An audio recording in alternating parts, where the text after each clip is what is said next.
How to turn off all vibration on iPhone. To get started, first of all go ahead and open up the Settings application on your phone. Settings allow users to customize, control, and secure your device. Once you're here, scroll down until you find the Accessibility option and tap on it.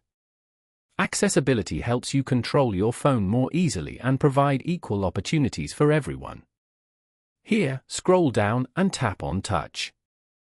On the Touch Settings page, scroll down a bit and tap on Vibration as shown. Turn off the vibration switch. When this switch is off, all vibration on your iPhone will be disabled, and other emergency alerts.